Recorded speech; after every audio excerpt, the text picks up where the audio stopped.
President Parsons.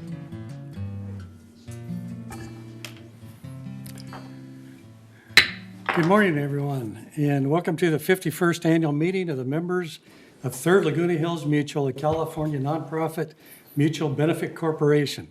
This is Thursday, October 7th, 2021, 9:30 a.m. We are here in the boardroom, and we are also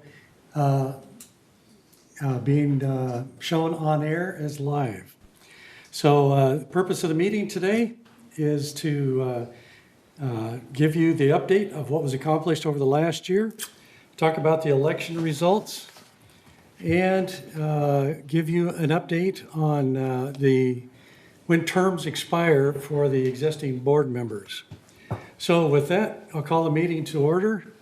We do have a quorum, and we'll do the Pledge of Allegiance to the flag done by Director Frankel. Please follow me in the Pledge of Allegiance to our flag. Ready, begin. I pledge allegiance to the flag of the United States of America and to the republic for which it stands, one nation, under God, indivisible, with liberty and justice for all.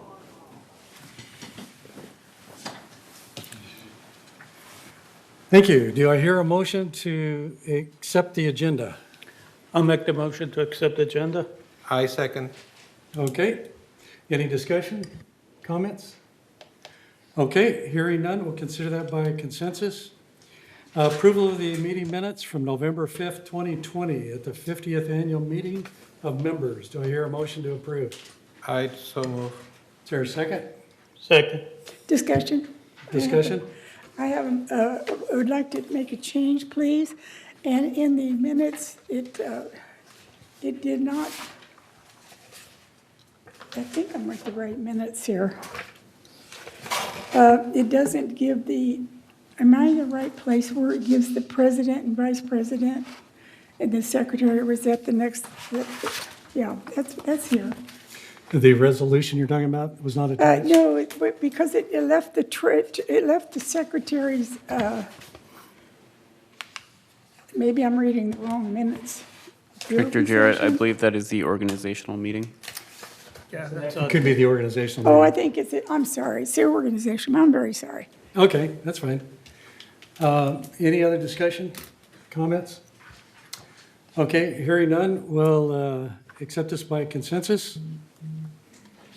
And we'll acknowledge the press if they're here. Okay, chair's remarks. This last year's been very challenging for all of us.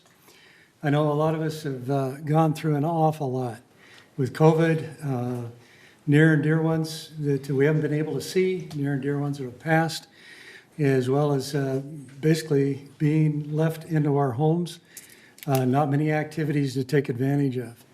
We've come through it strong together, and I think everyone's helped each other, watching out for each other and doing things for each other, which really helps the community. So I want to thank everybody for that and for your support of each person here in the community. I also want to thank the board that I've been so happy to be associated with and all the things we've been able to do. I thank you very much and for your support and service to the community. Okay, with that, we'll go on to the year-end review, board accomplishments. And that's item 7. So if we could have the first slide, please.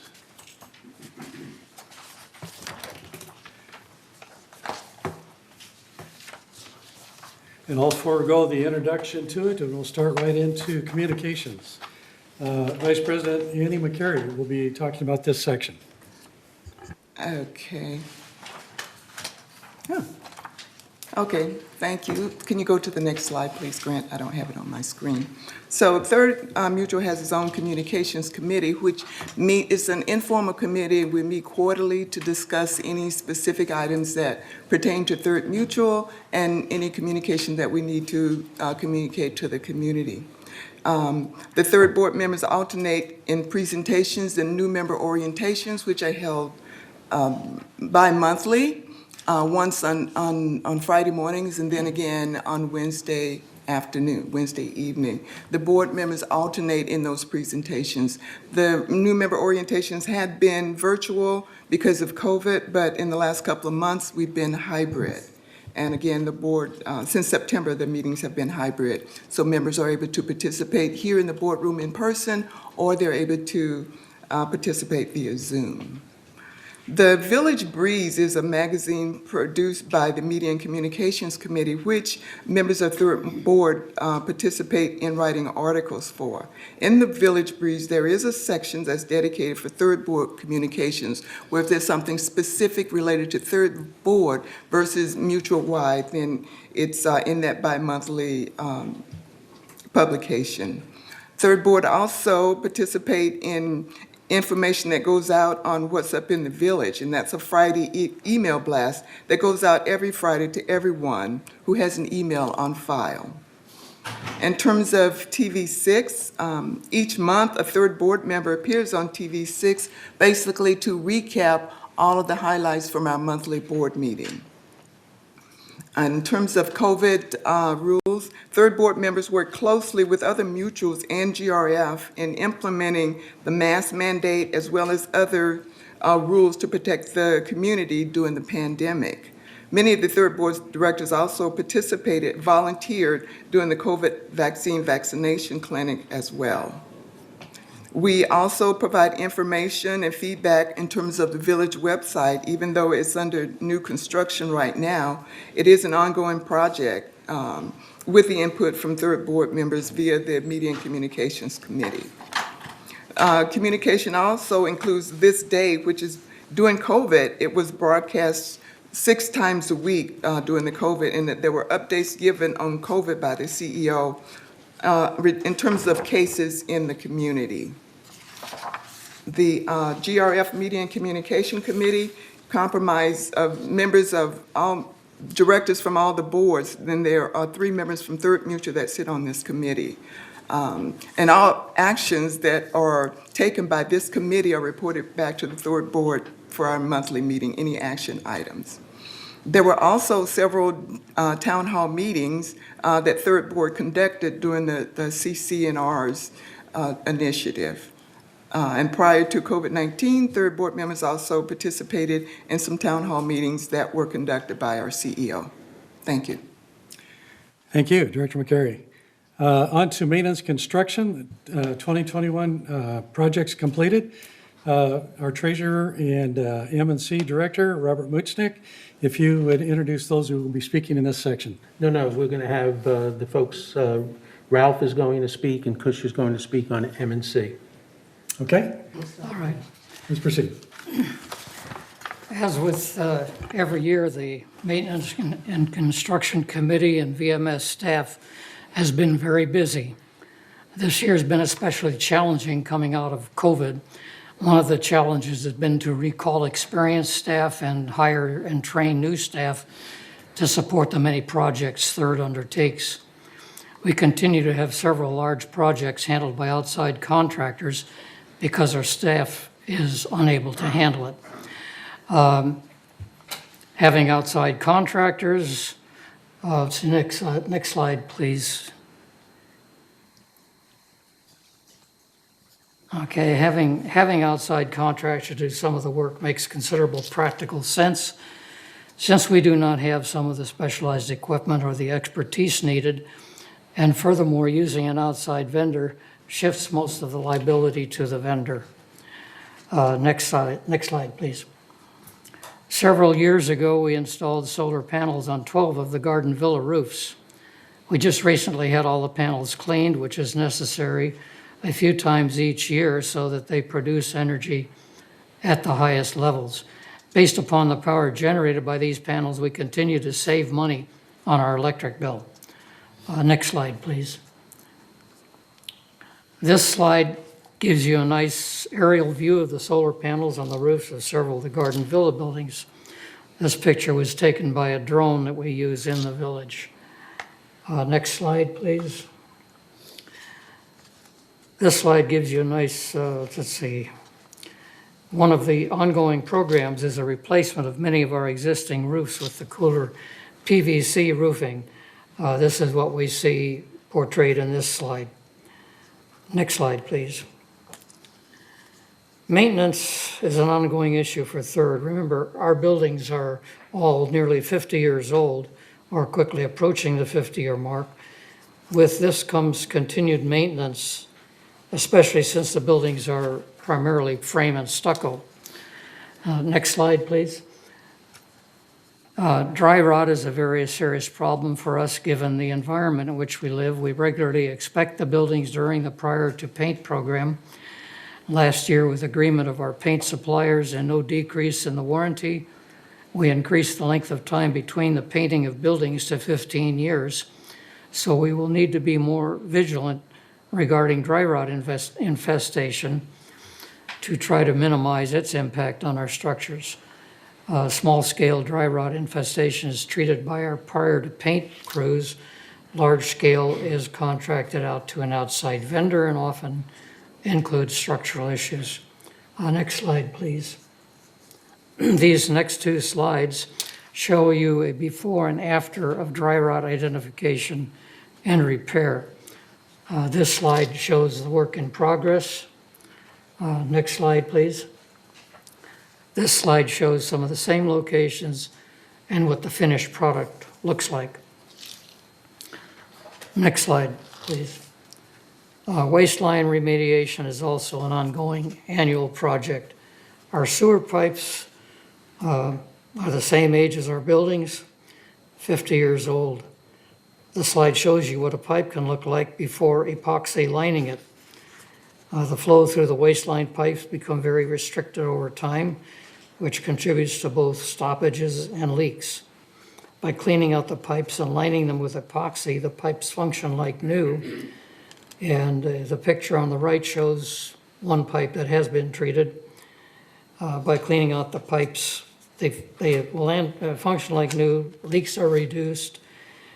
And we have been focusing on garden villa buildings primarily because they are giving us the most trouble and often affect more than one unit. Next slide, please. As with the waistline pipes, we also have problems that we are addressing through the copper pipe epoxy treatment program. This program lines the hot and cold water pipes within your manors. This program helps to prevent the typical pinhole leaks and sometimes cracks that can develop in older copper pipes. At this time, Director Bada will take us through the remainder of the M&C presentation. Thank you, Ralph. Next slide, please. We're going to talk about asphalt paving and curb cuts. So, just like Ralph said, our pipes are 50 years old, which are in and out. Same way, our roads are also that old, and they belong to us. So we need to take care of them, and curb cuts are created to meet with the new, so that our residents have a way to move with if they had some mobility issues. Please be patient. We are cutting curbs as we do concrete projects and repair and replace the asphalt streets. These are very expensive projects, and we can only do so many streets or so many feet of repair each year. Next slide, please. Seal coat is to preserve the asphalt that we put down. Streets are our major asset, and we need to take care of them. And this will extend the life. We also have to cover them with the seal coat, which for those of you who may not know is putting a slurry coat over the asphalt. This helps to reduce the more expensive replacement of the asphalt. Next slide, please. Fumigation. Wow. We have seen many buildings covered with tents, and that is what we do to mitigate the presence of any termite or any infestation. what we do in that is we give a contract to an outside fumigation company. We put our residents in a hotel for 2 nights and tent the buildings to remove all the. During that, we remove, besides having all the people go to the hotel, we remove all the plants, all the food is bagged in double bags in a very special manner, and because the gas that we put in is not good enough for food, nor human or animals or plants. This is an important project because we try to cover this every building in a 10-year cycle. Next slide, please. One more. No, it's about signage. As you know, we have some old signage on our buildings, and we are making some changes to the signs, and the new styles are in the next slide that we will show you. This slide provides you with 3 recent samples of the type of signs that we are now using to identify our buildings. We will continue to upgrade our building signs over the next few years. These signs are replaced during our paint cycle. Next slide, please. Golf cart parking. Parking continues to be a problem in the third, not only for the cars, but also for the golf carts. When our buildings were built decades ago, many people did not have 2 cars and 1 golf cart. So now we are facing another issue or a problem to solve, and many of our board members are working very hard to work on these open spaces that we have to create additional parking. We have a specific committee on the 3rd that works to identify where we can squeeze an additional space for a car or golf cart. Sometimes these committees need to be very creative, given that most car manufacturers have begun to make the move to all electric vehicles. We will need to decide how and if this is something we can address as we move forward. We sure have to. If you notice in the picture, this golf cart parking is done between 2 parking structures. Next slide, please. Wow, this is my favorite. Shepherd's Crook installation. We are responsible for removing all the barbed wire. You know, we got so many complaints from people saying that we are living in a concentration camp. Please remove these barbed wires. Yeah, that's what happened. That's what this all started. So the city allowed us to do the conversion in small parts because it costs a lot of money. So I'm going to read this to you. We are responsible for removing all the barbed wire that surrounds the perimeter of our 3rd mutual. Our agreement with the city is that we replace 300 linear feet of barbed wire each year until all is replaced. We are using Shepherd's Crook to do this. This year, for example, the cost of 300 linear feet of Shepherd's Crook is approximately $32,000. It will be many years before this project is completed. That concludes the report of the Maintenance and Construction Department. Thank you Thank very you. much. On to landscaping, and Director Jarrett, please. Good morning. I'm going to be talking about landscaping now, of course, my favorite subject. As you can see, next slide, please. As you can see by the overview, how many acres we have of turf, shrubs, slopes, and all the tree count. It's amazing how much how much there is to landscaping.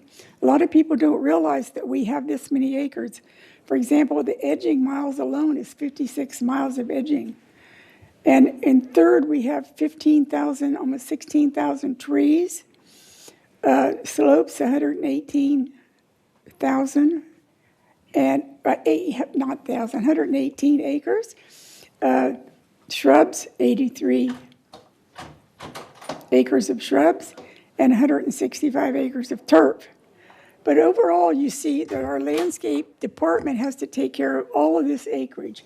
And one of the things that I didn't bring along with my slides today, but I wanted to mention some of the items that landscape has to take care of, and you'll see it as I go along. But in the creek area is large, and we have our landscape director, Kurt Wyman. He has to work with a lot of agencies in the creek. There's a lot of laws involved in how we keep up with what's going on in the creek. Same thing with the wildlife preserve. We have to work. Kurt has meetings about every other week with the OCFA, the Orange County Fire Authority. It's unbelievable how much they're on top of everything with the mitigation for fire around here. So it's really important. And the nursery is huge. So we didn't realize how big the nursery was and all that was involved until the landscape committee took a trip there. And Risa's going to talk about that a little later. But anyway, the next slide, please. An overview. The irrigation management is really, really a big job. It's amazing what's all involved with the irrigation in such a huge operation as we have.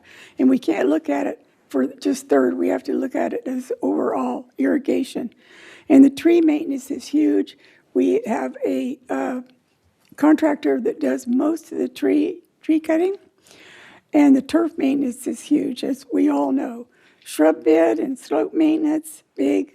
A lot of our slopes work is contracted out, and the slope work, about 70% is contracted out.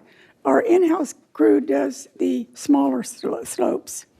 And we contract them out, primarily the slope work, because it's dangerous for our guys to get up there on the steep slopes and work. A lot of injuries involved in that over the years. So it's a lot better to have that on a contractor.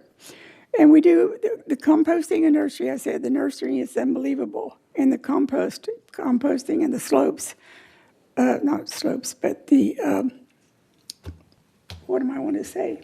Anyway, the composting in the nursery is really a big deal. The pest control, Kurt is always out there looking for different ideas or different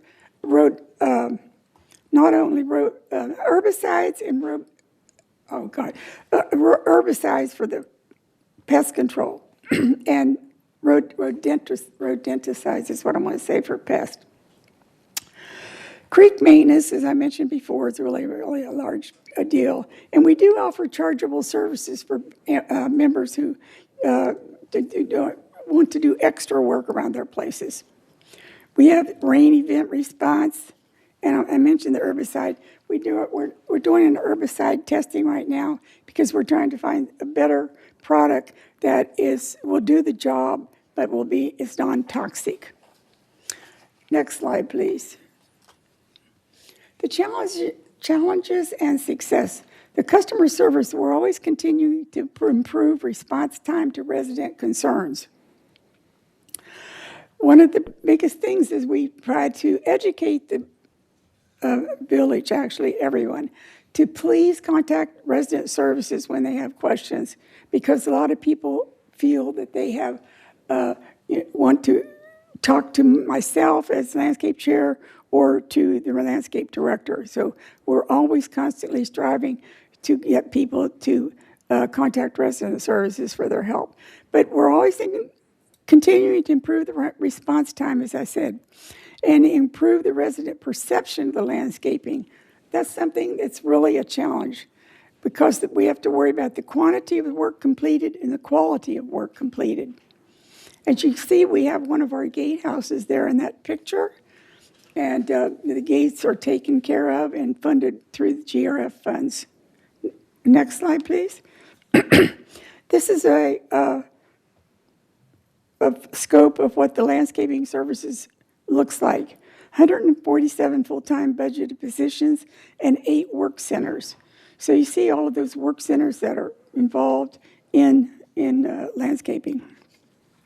When I say 147 full-time budgeted positions, that doesn't mean 147 people are at work all the time, because you have people out ill sometimes, or people, off on disability or illness, all kinds of things that happen. And so there's not always that many folks out there in the field working. Next slide, please. Okay, budget employees, as we see, if we go back to 2014, you can see we had almost 181 employees on staff. In 2021, well, I told you we have about 146 actually. Some of them are contracted. We've tried contracting some of our work out. We did some contracting work down in Gate 5. It hasn't worked out very well, so we're going to take that work back and give it to our employees to get the work done correctly. And our service priorities in 2021 are additional ones are to increase the service levels, complete the full cycles, and train the field crews. We need to certify more spray technicians, cross-train equipment operators, and institute regular use of plant growth regulators for turf edges. So on the next slide, you'll see the landscaping service priorities. On the next 2 slides, you'll see that we have grounds maintenance, weed and shrubs prune tickets. So you can see, according to the years on that chart, the work that's been done. One of the biggest priorities is to increase service levels. And we're always vigorously campaigning for more drought-tolerant plant landscaping in third. Water conservation is really, really big. And we want to combat the almost projected $5 million water bill for third. It's huge. We're just really trying to get a handle on that. And another big priority is to control the weeds in between cycles. As people notice, especially this time of the year, it's difficult. And then to institute new planting crew and focus on plant replacement. We're doing quite a bit of that plant replacement now. We've got to get rid of the old shrubs. We're testing electric power tools. And more on that, you can see on the next slide. To continue the power tool replacement program, we're saving about $10,000 a year from last year. We're continuing to retrain the field crews with the mow patterns, the spray techniques, and increase the use of plant growth regulators. And we're completing the complete nursery upgrades. We've done a lot of upgrades in the nursery. All right, on the next slide, you'll see the tickets, landscape tickets, going from 2018 to 2021, because there's a lot less tickets because work is really, really getting done. The key tickets on the next slide are year-to-date. You can see all of the different areas of lawn repair, excuse me, leaves, mulch, weeds, sidewalks, cleaned, shrubs pruned, and replaced and treated. Next slide, please.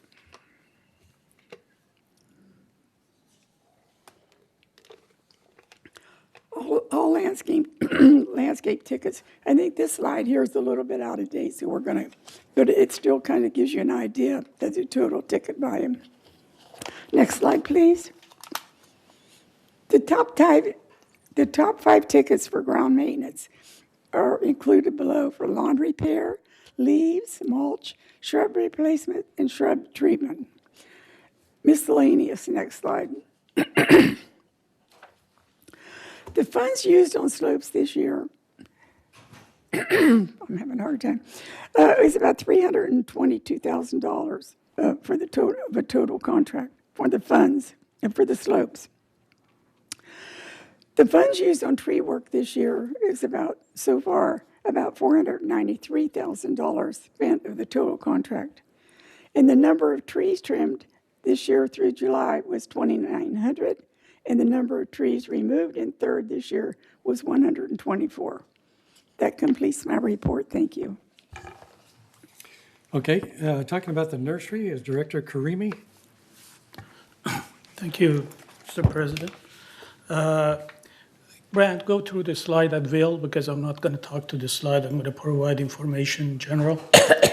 About 3 months ago, the landscaping committee visited the nursery and mulching facility located behind the driving range. I'll tell you, that was one of the best kept secret of the landscaping. I wasn't aware, and most of the people on the board even were aware of the magnitude of this facility and the work that being done. It's very impressive. The facility is about 5.25 acres and has the staff of 4 and 8 greenhouses. All the plants are grown from the cutting and existing nursery stock or from seeds. The 8 greenhouses are used to nurse the new cutting and seeding before they moved out to the open areas.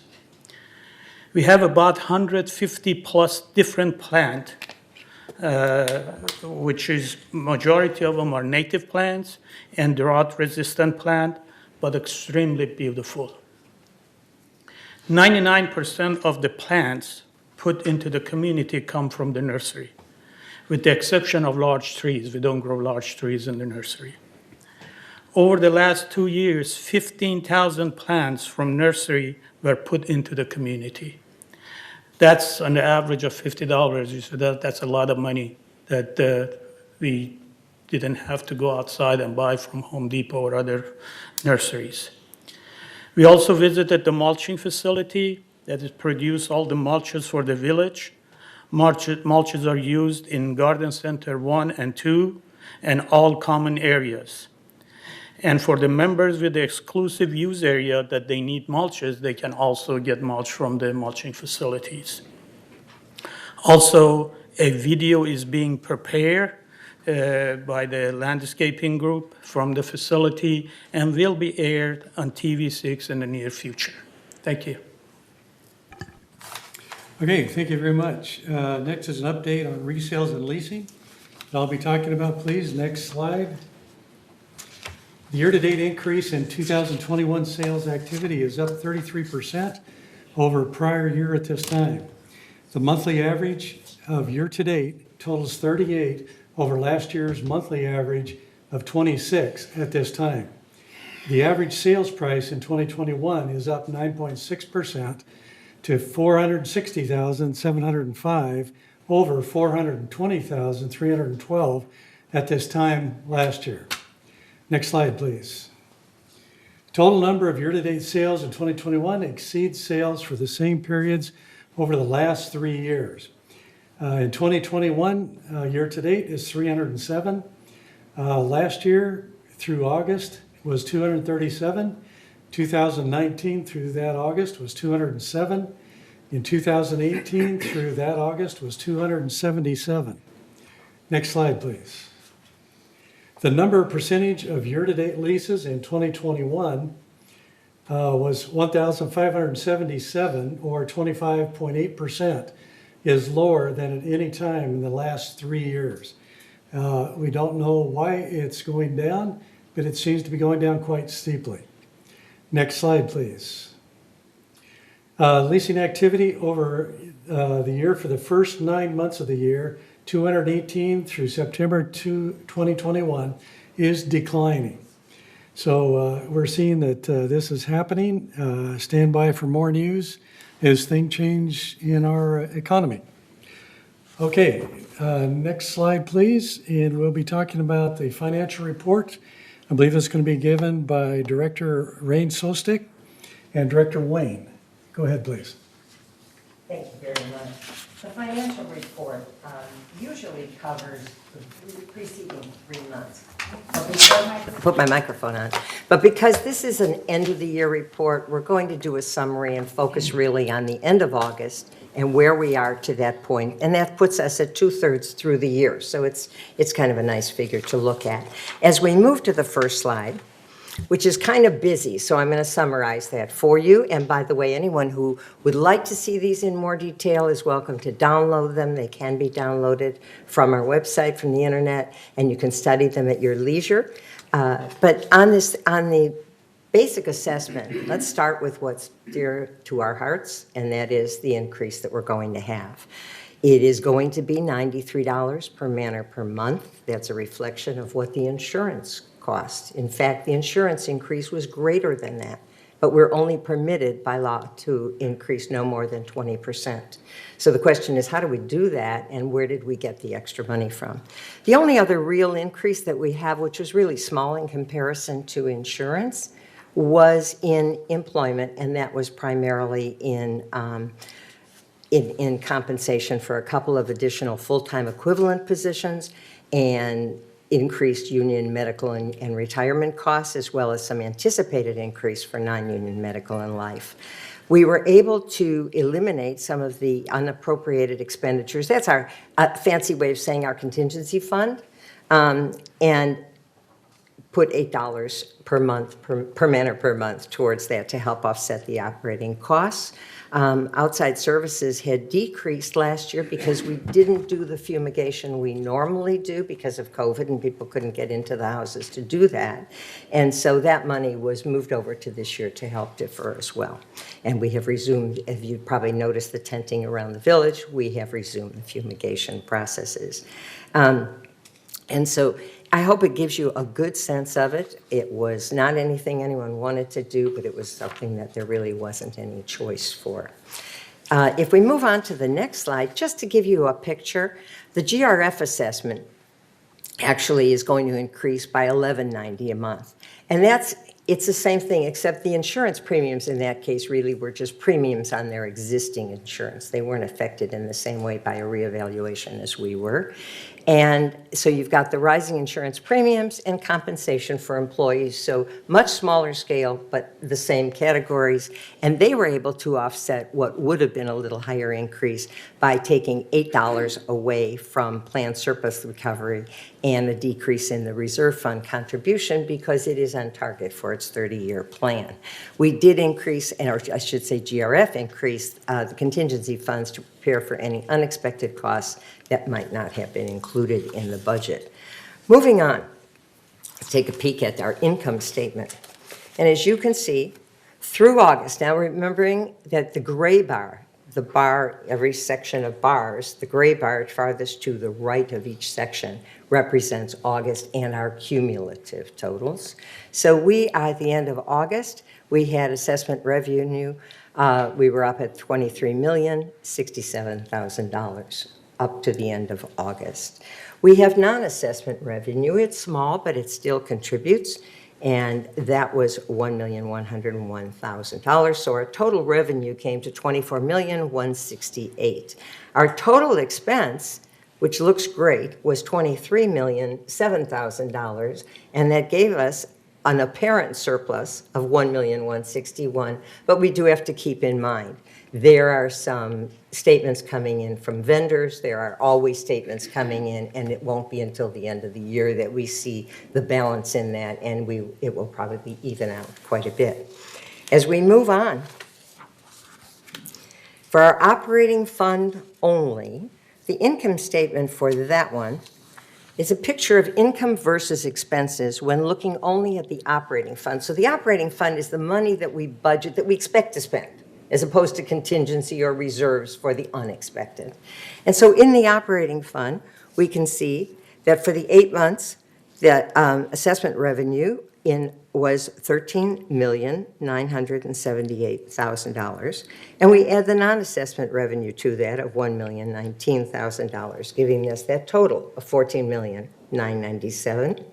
And our expenses, at this point, were slightly higher. And that was really primarily due, you can see the $15,367,000. That was primarily really related to insurance. And we are working on that. That deficit was made up by borrowing from the disaster fund, which is a very permissible borrowing, and it is being repaid. As we move to the operating fund only income statement. Moving over, if I didn't flip fast enough myself. We've got actual versus budget. This one's a little confusing because the August figures in the first column, in the first set of columns, didn't get in time. But in fact, it is the same amount, the $23,067,000. It's $23,067 that we expect. And if you look, the non-assessment revenue was below. It was in fact $344,000 less than anticipated. So our total revenue actually for the cumulative period up to the end of August was $344,000 less than anticipated. Fortunately, the total expense was $2,282,000 less than we had anticipated. So we wound up at this point ahead by $1,938,000. Again, we are going to have statements coming in, we're going to have bills coming in from vendors, and there will also be accrued vacation, et cetera, and things that will have to be paid. So we, again, will know the true value as we get closer to the end of the year, but so far we're doing fine. My next slide, I really like. For me, I'm kind of a visual person, and I don't know about you, but I find it much easier to look at something like this. Right down the center is a bar that represents what we expected to spend. So anything that is over, then you see it in the upper part of that chart, anything that is moving over to the right is better than anticipated, better than budgeted, because that straight line is the baseline that we start with. Anything that's over to the left is not as well, doing as well as what we budgeted. And so as we look at that, you can see that outside services really is looking much, much better. And that was somewhat anticipated, but we found outside services, employee compensation, the net allocation to the mutuals and professional fees continued to be very positive. Employee compensation, as I've mentioned, know that there are vacations coming and accrued things and sick leave, et cetera, that may be needed. The negative side, of course, which is the side we don't want and don't like to see, is first thing is utilities and telephone, and that is primarily affected by water. And you've heard about it. We've been doing lots of educational programs. We've been talking, and you'll hear a little more in the water conservation report. But it really is important. As I walk around the community, I see many owners watering their beautiful and numerous plants, both in the ground and in the pots, with a garden hose. That's logical. You'd think that you would garden with that. Garden hoses, because they're attached to the house on the outside, we think that that's landscaping water. Our landscaping water in third is primarily recycled water. It's charged at a different rate. But unfortunately, that hose bib that your hose is attached to is residential water. And so we have to be very, very careful because that is water that is wasted. So as we talked later in the water conservation report, you'll hear some suggestions of how we might either decrease our plants with doing drought-tolerant plants or save some of that water from the house. But we'll wait and get to that as we do. Obviously, the biggest bar to the left is insurance, and we've already talked about it, but that's the impact that it had. It was that large. Our investment income, there was some. As you know, interest rates are very, very low now. We're not getting very much, and we used to pay the management company, we used to pay them to manage the fund that really didn't do anything because it was just in treasury bills. And so now that has stopped. That bleeding that was related to our investment income, where we paid a fee for something that didn't grow. So we actually were experiencing a loss, even though all our investments were safe. And so that's come to an end. We no longer pay that financial advisor. We have moved over to another source. We are having it's very exciting, and you've heard reports, you will continue to hear them, but money will be readily available as we need it. It will be earning the maximum that we can get in the current market, but be flexible enough that we can keep increasing it. So that's exciting. As we move on, let's look at non-assessment revenue. Now, I always like these pie charts because it really gives you a sense of where money's really going in percentage-wise. And as you can see, in terms of our revenue that comes from non-assessment money, Fees and charges to residents, and we all pay them in various ways. Actually, in July was 43% of our non-assessment revenue and a little bit greater in August. We have money from lease processing fees, laundry, resale processing fees. We heard about our resales. Investment income, which now we're hoping will be a little bit better. Miscellaneous revenue from multiple sources, and the golf cart electric fee. And you can see that the biggest percentage is in the fees and charges to the residents. So I just always like to be able to see that. Somehow the picture is worth 1,000 words. As we move on, and we get to total expenses. Here you can see our utilities and telephone, which is in blue. So start like at 12 o'clock and move over as it goes from 12 to 2. That would be our utilities and telephone. Then we go to insurance, which is very large. We go to outside services. We have materials and supplies at a smaller amount, but certainly noticeable. The net allocation of mutuals, other fees, legal fees. Legal fees have actually improved considerably. They continue to represent about 1% of our expenses, but they're down considerably. We have new guidelines that relate to contacting legal counsel, and we've created a great gatekeeper system with a dramatic impact on our legal costs. So you'll see those down and staying down. As we move on, let's go to non-operating fund balances. So what is the non-operating fund? We always talk about that. That's kind of a financial thing. But what are the non-operating funds? There's the replacement funds, the disaster fund, the unappropriate expenditures fund, which I've said is really sort of the contingency fund in other terms. The Garden Villa Fund, it's very small. It's for the Garden Villa rec rooms. And those of you in Garden Villas, hope you noticed the new furniture and the new chairs. And I've been visiting them and they look great. And so you see the beginning balance, the total was $28,640,000 for all the funds listed across the top of the chart. And as of the 31st of August, the total non-operating fund has grown to just over $30 million. So that's very pleasing and a very good report.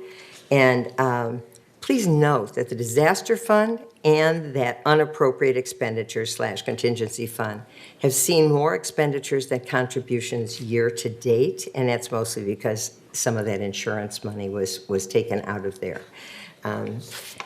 As we move on, let's look at the bar chart again. Visual is sometimes so much easier to see. Starting with 2017, going all the way over to 2021, you can see that the blue are the replacement funds, and that amount has increased, and it's always nice. We're an aging community, so we really like to see that that fund is growing. There's also a shrinkage in the disaster fund. Much of that did have to do with the insurance money, which, as I've said, is being repaid, but also the fund was originally set up a little larger than it needed to be because at that time it also included, we were self-insured for earthquake, and we now have earthquake insurance. So we're able to do that and not be as concerned as we might be.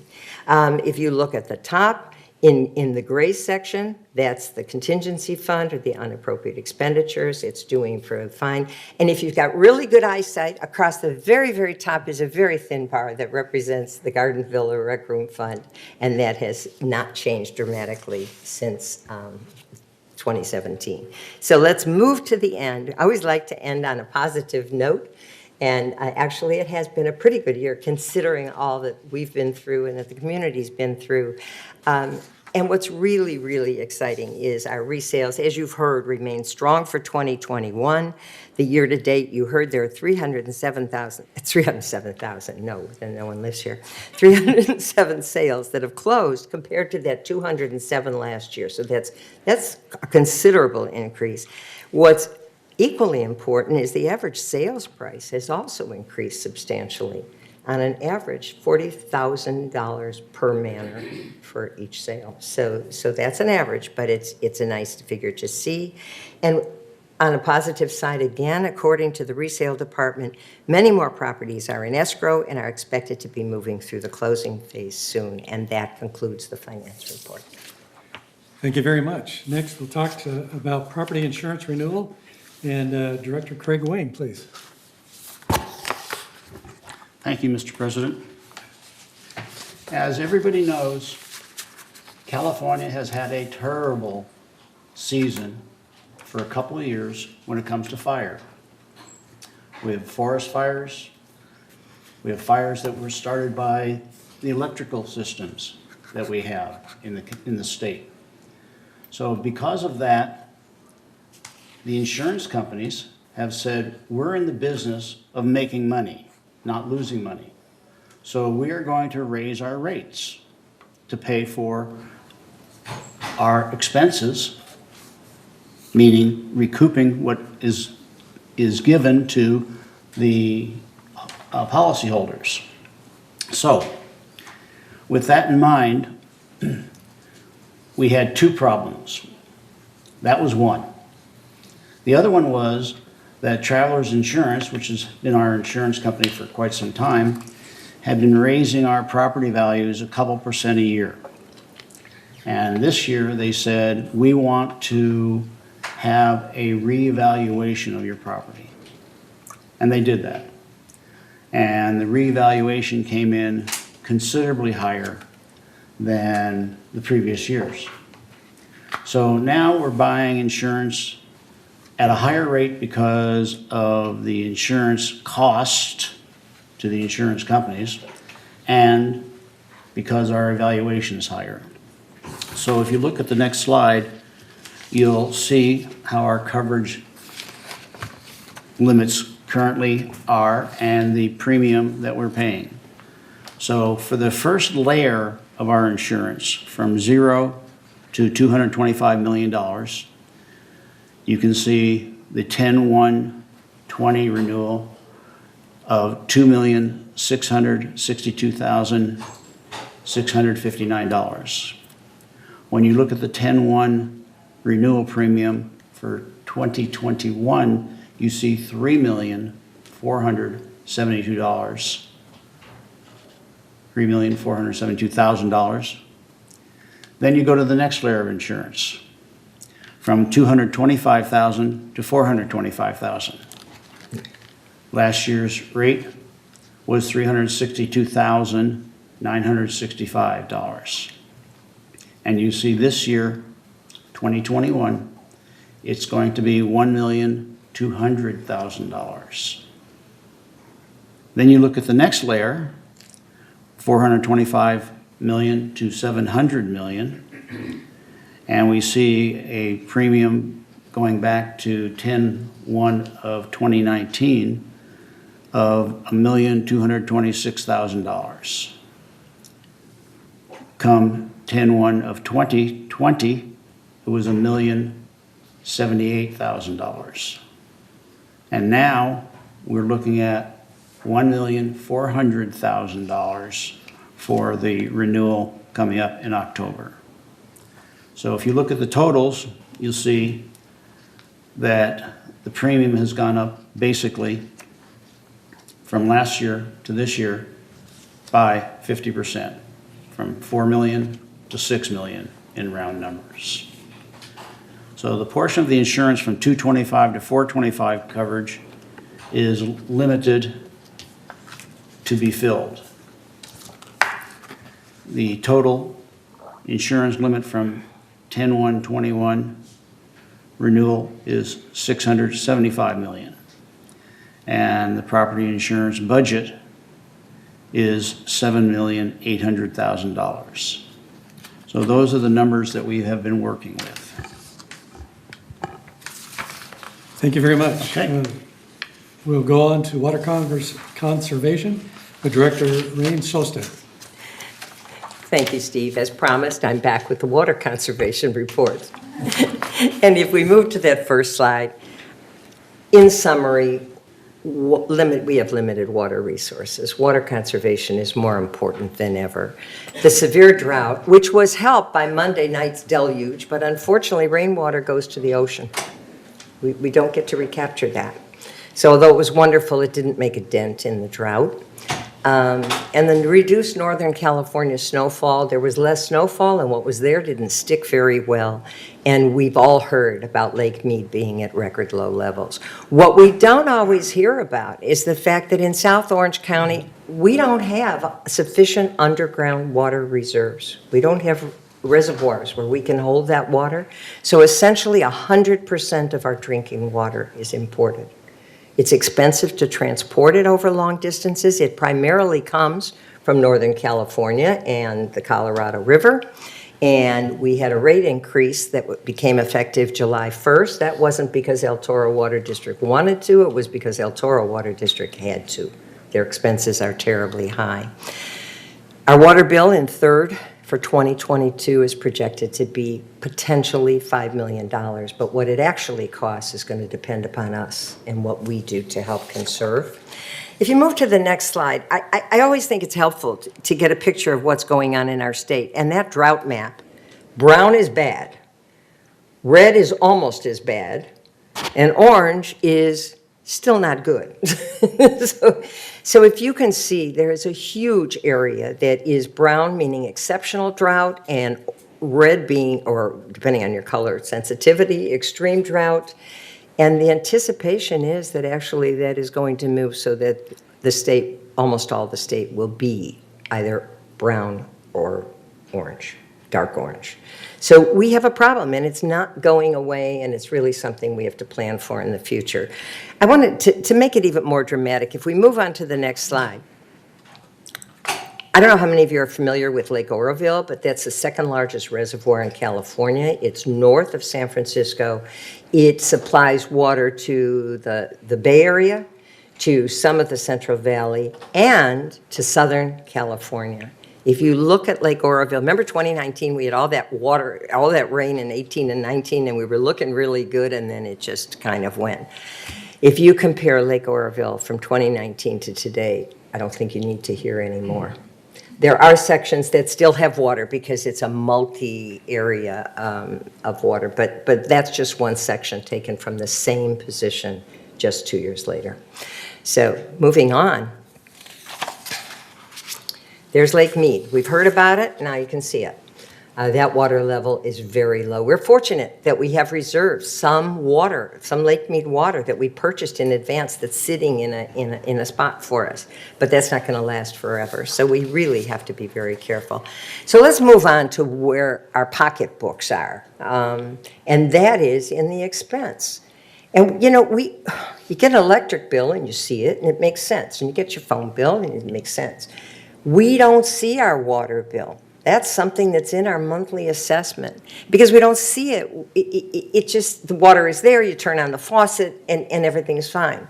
But I want you to really take a good look at that because Tier 1, that's efficient water, it's typically been, the amounts have been figured at 55 gallons of water per person per day. That's kind of how it's estimated and figured out. And so Tier 1 for efficient water, yes, the rate went up. It went from $2.65 for almost 750 gallons of water. That's actually pretty reasonable when you think about it. To $2.72. That's a raise of 7 cents. We can live with that. But that's not where we're being hurt there because, of course, if you spread that over 6,200 plus units and Manners in third, you multiply that, and it's still a lot of money. Tier 2, we can ignore because it doesn't apply to us. That's residences not in a village like ours where the lawn watering, the landscape watering is part of their water bill, and so they pay a Tier 2. So let's go to Tier 3 and 4, and really to Tier 4. That was expensive enough before at $7.95 for that same almost 750 gallons. It is now $8.52 for that same amount. You compare that to Tier 1, and it's just an amount we can't have. And so we've got to really, really conserve. Tier 3 is not as bad, but certainly close. And if we can get as much as possible down into Tier 1, we'd be just fine. So I want you to keep that in mind. The Third Mutual is going to be looking at this. We're going to have to really think about this in terms of plantings that have drought tolerance. It's something everyone has to do. If we move on to the next slide, you can see that water conservation is a task for everybody. Landscaping has done a great job. They've replaced turf with drought-tolerant plants where appropriate. It's decreased not only water costs, but it's decreased maintenance costs. And so it's really made a wonderful difference. And more efficient sprinkling, which is an ongoing project, which will be completed in a couple of years and make a big difference. Residential water, we have problems. And, many of our residents do have a medical need for bathing. They may have walk-in tubs. They may have to take a bath. That takes a tremendous amount of water. If there's a medical need for that, there is the potential for a rate reduction, and it just has to be applied for. Anyone call residential services, we will get the proper information to you and find out the process. Reporting leaks, and small leaks turn into big leaks and turn into lots of money in our water bill. Car washing is not permitted in Third Mutual. Maybe some of you wonder why. Car washing you do with a hose on the outside, and that's that same hose that looks like it's connected to landscaping water, but is residential water. So California brushes, they call them that for a reason in between washings. If we can brush our cars off, it'll help. And car washes, the professional ones, the commercial ones, usually are using recycled water. You can feel a little bit better when you go there. As we move on, this is kind of fun. I'm hoping you're starting to see these around the village. Our communications department has been wonderful about preparing them. Suggestions, you'll be hearing them and seeing them a lot. They will be posted in the clubhouses, hopefully on the bulletin boards in the Garden Villa buildings and anywhere else we can get them to you, and on our website as that website is reworked. Things like aerators, washing full loads of clothes and dishes. Our washing machines are much more efficient than they used to be, but it still isn't as efficient as doing a full load. One of the easiest ones, turn off the water when brushing your teeth or shaving. That's water that's just literally going down the drain. And so if we can do that, it's just a question of consciously thinking about it. Showering, shorter showers. Ideal, 5 minutes, but whatever you're doing, take off a few minutes as you can and get those shorter and be more efficient with them. Installing high-efficiency toilets, kids save 19 gallons of water per person per day. That's huge. And what's really wonderful is El Toro Water District is still giving a $100 rebate for installation if it's a new installation and not a replacement of another water-efficient toilet. And fixing leaks. Those that you see, find, and fix if they're and let us know about them. Those that you don't see, how would you know if you have a leak you don't see? You might get a letter that says you're in Tier 4 and your water use is excessive when you're pretty sure that you've been conserving. So if you get that, please let us know. If we move on, this is just another way of what you just saw in a graphic presentation for those who are more verbal. But the one that's different, and the one that I promised you when talking about the financial report, if you go down to the next one from the bottom where it says recycle indoor water to irrigate your garden, that can cut the use by 30% to recycle indoor water for outdoor use. So how do you do that? Well, how about when you turn on the water and you want hot water and you got to wait a little bit if you have a pitcher there to catch it? That's one way to do it. There are many ways. There have been suggestions made in the past to put hot water circulating pumps on our water heaters. Not only would that be an incredible expense for the mutual, but those water heaters are privately owned by each of the manor owners. So we couldn't do that.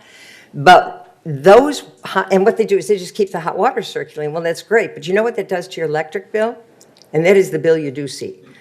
So you would know that very quickly. So it's a nice idea. They're mostly efficient and mostly make a difference in very large homes. And most of the village, most of Third Mutual is smaller units. That water doesn't really travel that far. So when you turn on your water, if it comes out cold at first, catch some of that water. Put that in, water your garden plants with that. It's just a wonderful suggestion, and it really feels good to do it. So how can you help? Let's go on, and as we finish up and come to the end of this, check for leaks. Look in your kitchen, your laundry areas, look for dripping faucets, leaking valves, and your toilets. A leaking toilet can really make a difference. How do you know your toilet's leaking? That's usually the valve that's running water into the toilet itself. We have blue tablets. They're available at residential services. They're supplied free by El Toro Water District, and all you have to do is call and come over and pick some up. You drop it in the tank, and if your water in the toilet turns blue, you've got a leak. So it's a very simple repair. It's just replacing that little flapper mechanism.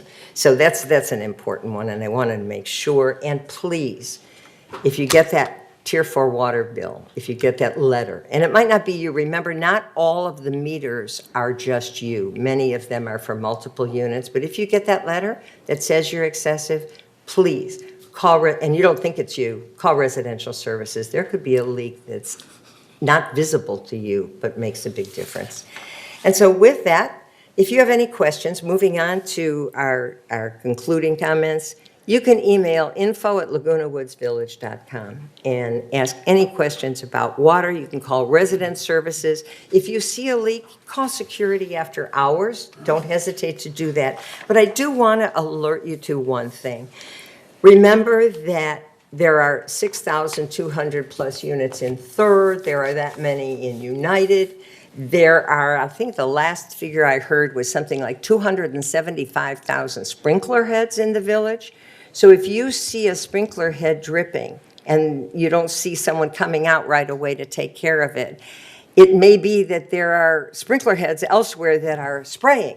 And so they will get to you. Know that, call and get that in line, and it will be handled by emergency by quantity of water.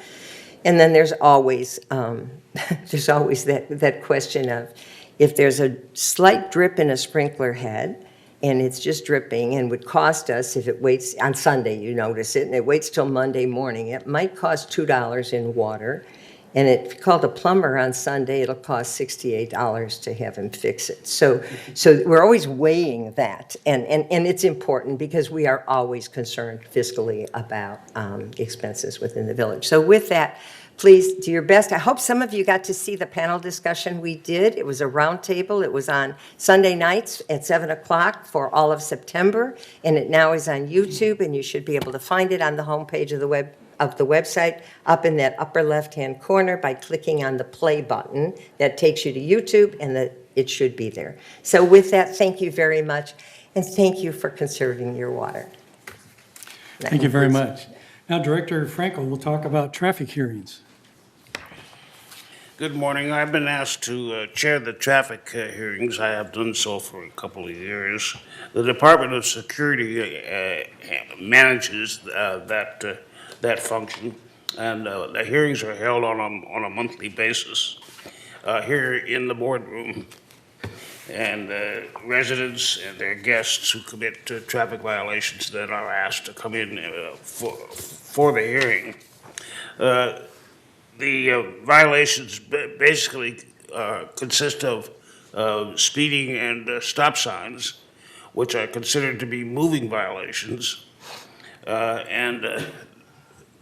As I'll mention in a minute, those violations can qualify for a traffic school. The other violations are parking cluttered or stored in vehicles, registration issues, lack of decals, overnight parking, parking red zone, parking on the sidewalk, and parking in the garages without a decal. And we offer videos and photos of the violations here at the hearings. And as I mentioned, the first time violation results in a warning with the opportunity for those that are moving violations may choose to attend a 2-hour traffic school with only a $20 fine. Only a small percentage of the violators come to the hearings. Most just pay their ticket, choose to pay the fine. And that's the extent of my presentation, other than the comment, my wife's meeting us at 12:15, so let's make sure we move on. Thank you very much. On to compliance, and First Vice President, Director McCary. Thank you, President Parsons. I'm going to tell you a little bit about the Compliance Department. The Compliance Division receives and inspects alleged violations and disputes. The Compliance Division provides the owner a courtesy notice advising of the alleged violation. So if you're an owner of a manor and you have a tenant in another manor, you will if there's a violation from the tenant, we notice the owner, and the owner is the one that's required to bring the violation into compliance. If the mutual, we send a notice to the owner advising them of the violation, the rules of the mutual, and we also request compliance.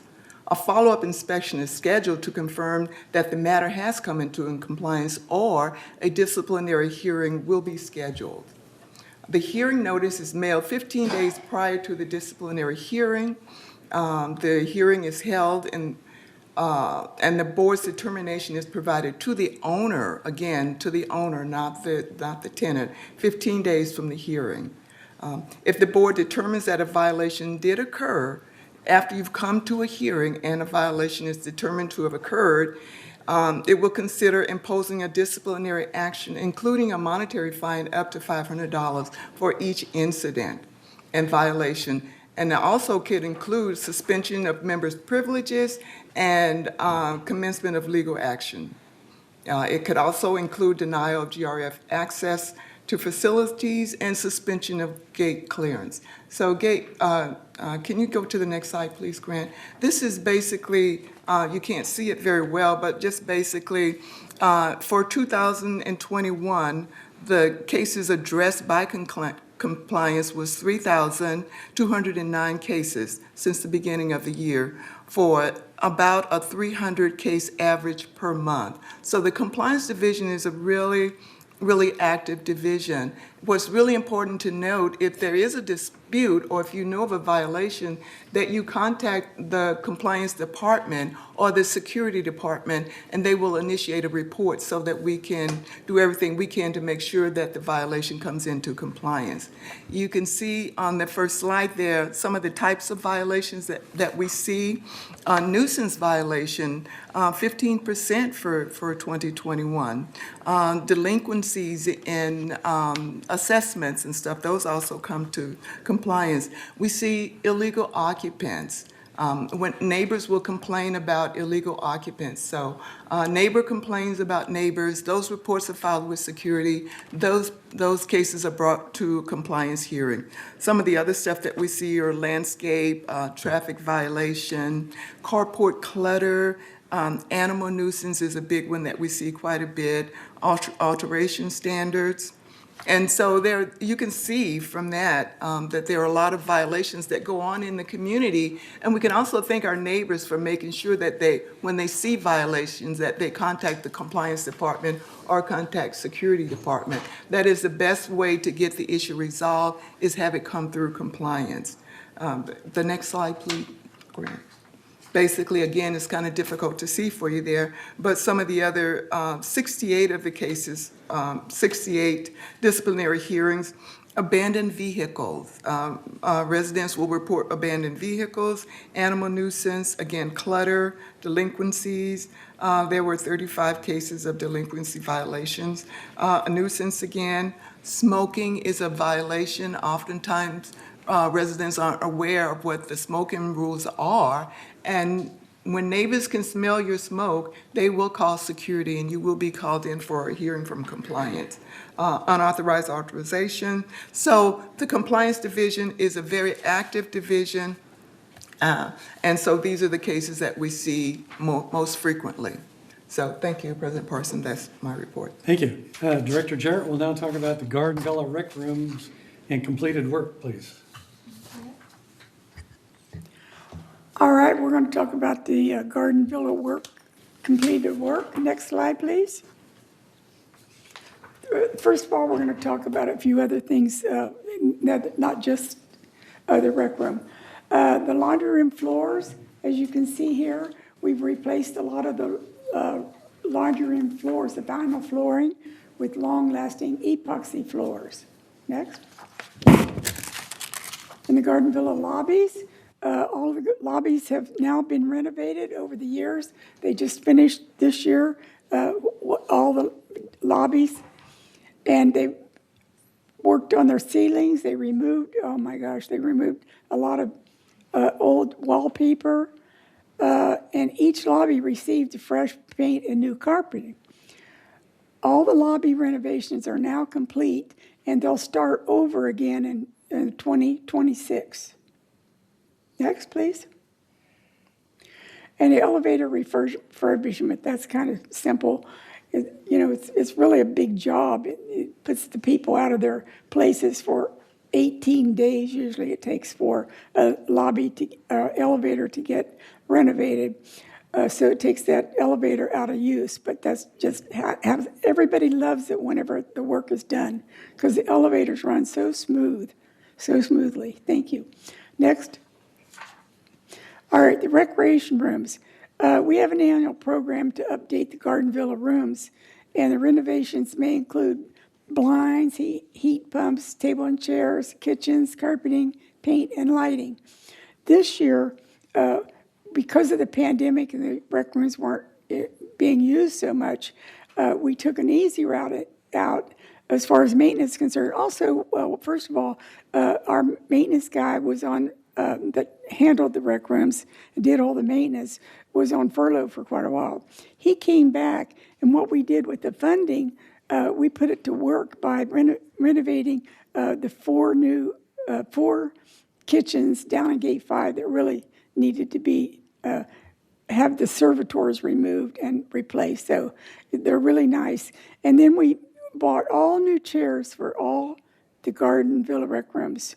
We have 53 rec rooms, and a few of them had already had their chairs replaced.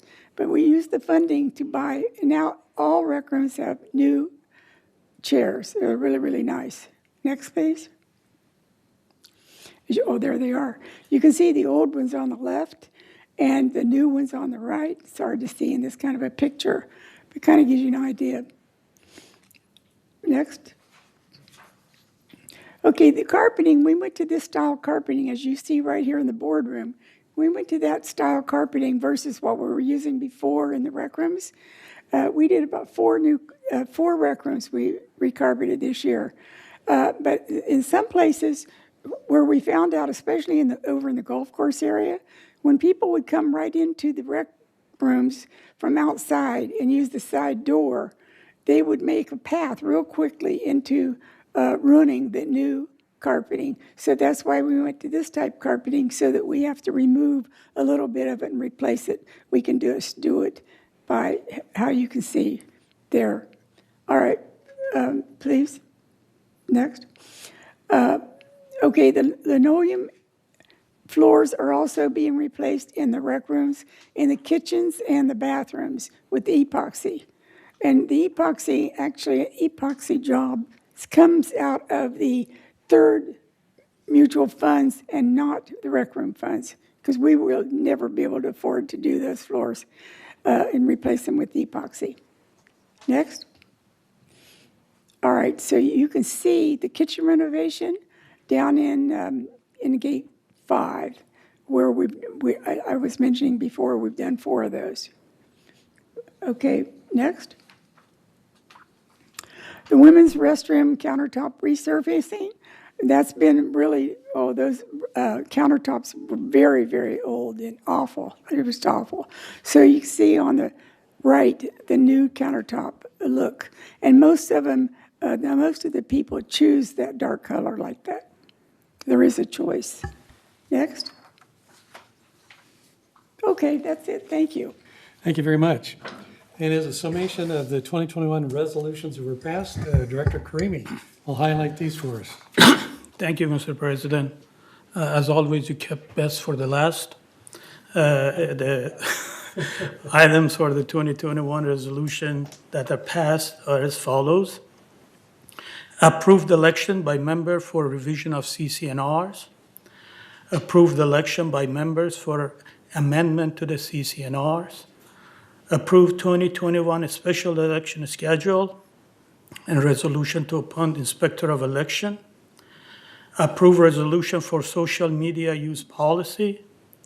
Approve resolution for barbecue rules and regulations policy.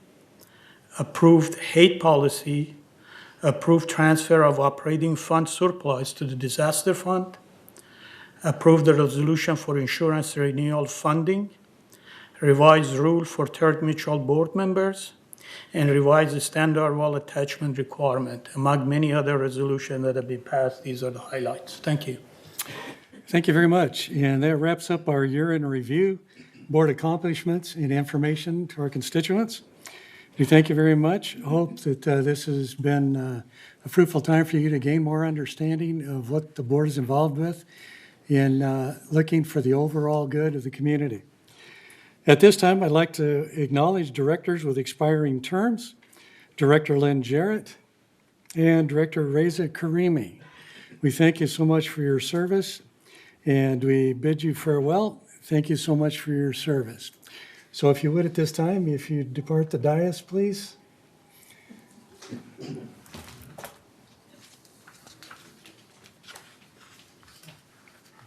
We'll go into the results of the elections. Three new board members were elected to terms, 3-year terms expiring in 2024. I'll read their names: Jim Cook, Mark Laws, and Nathaniel Lewis. Before we have them come forward, I would like to acknowledge the Inspector of Election and her staff, Catherine Burkhart from Election Services, and thank you folks for your service. We really appreciate it. They've helped us a lot this year. At this time, we'd like to invite the new directors to come up and take positions on the dais. That's Jim Cook, Mark Laws, Nathaniel Lewis, please, if you'd come forward.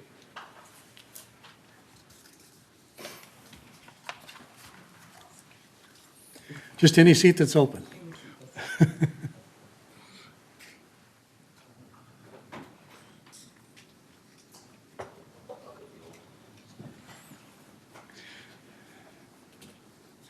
Right now, until our election, we're in no particular order.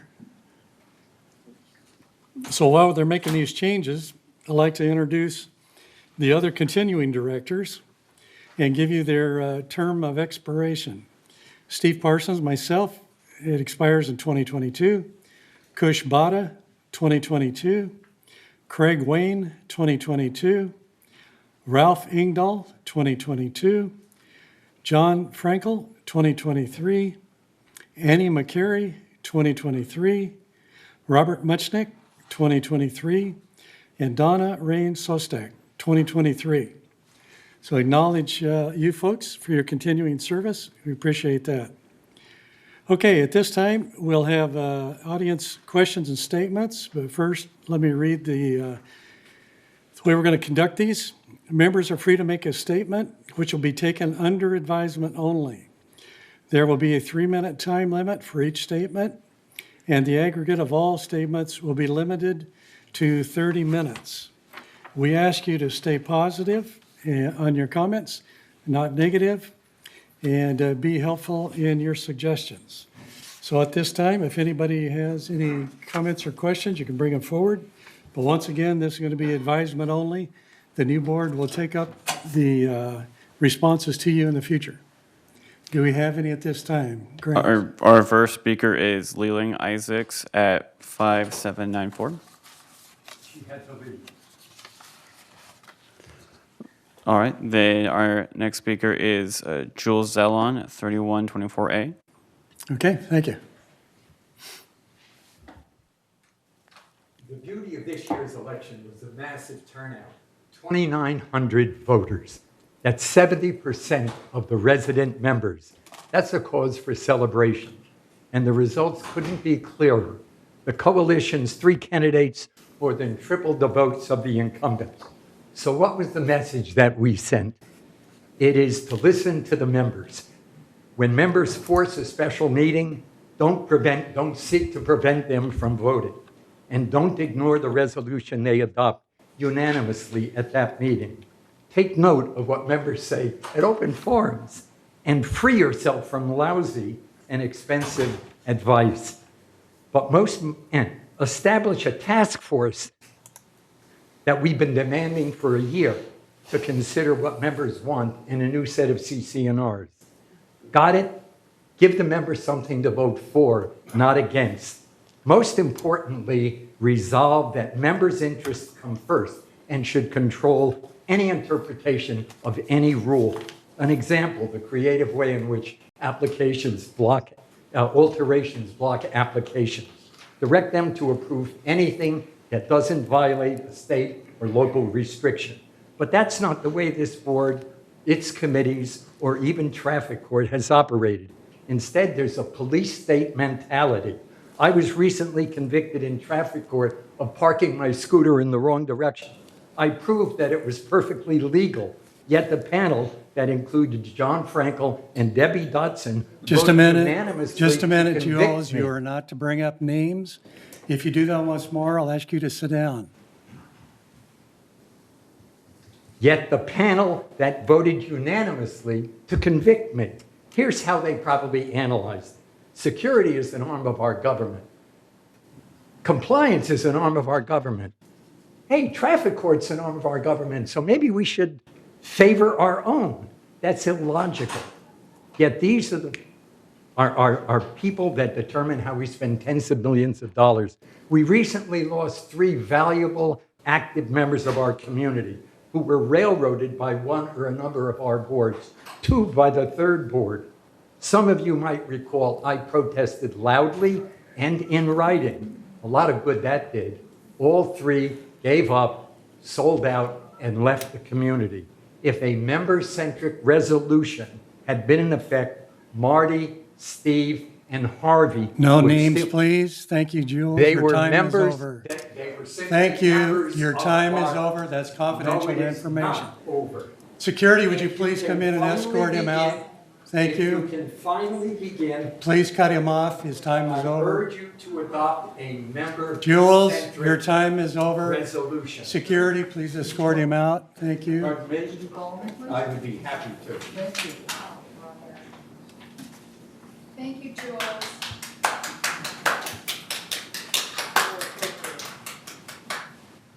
Next comment or question, please. Our next speaker is Karen Shore, 40123G.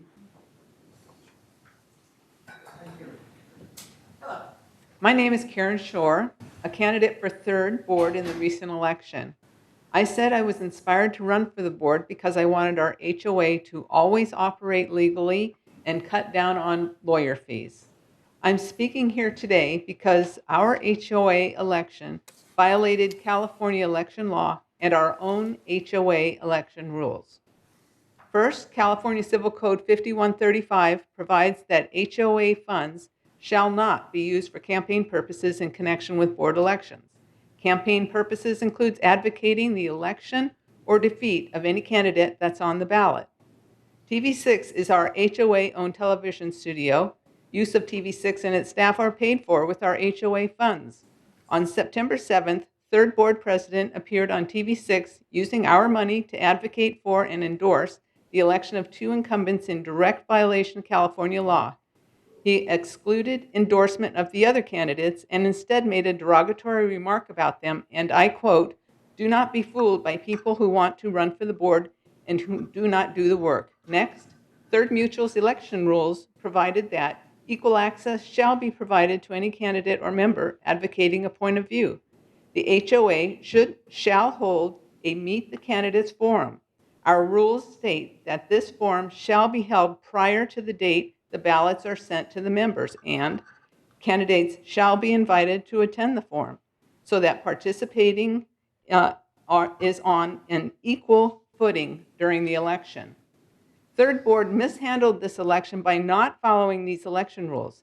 They were supposed to hold the Meet the Candidates forum first, then mail the ballots. Instead, 3rd board improperly scheduled ballots to be mailed first on August 30th. Then 11 days later, they held the Meet the Candidates forum. The effect of this improper scheduling proved to be significant. Thousands of people had ballots in hand on September 7th when viewing 3rd board president advocating and endorsing the 2 incumbents. People who followed his advice and marked their ballots for incumbents did not have the opportunity to learn who the other 4 candidates were, thereby denying an equal footing to those residents. These actions by the past board could be considered by some just a mistake, But most certainly, these actions were illegal, once again leaving our HOA open to unnecessary criticism, litigation, and legal expense. Thank you. Thank you. Next. Lynn Jarrett, 40101C.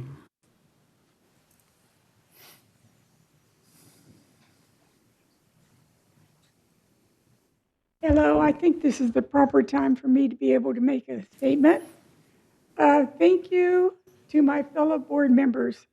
We had a great camaraderie, worked well together, and supported each other as a team as we met the challenges of being a board member, especially through the times of the pandemic and the whopping rise in insurance costs.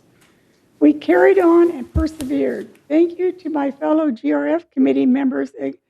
Again, teamwork is key to making things happen.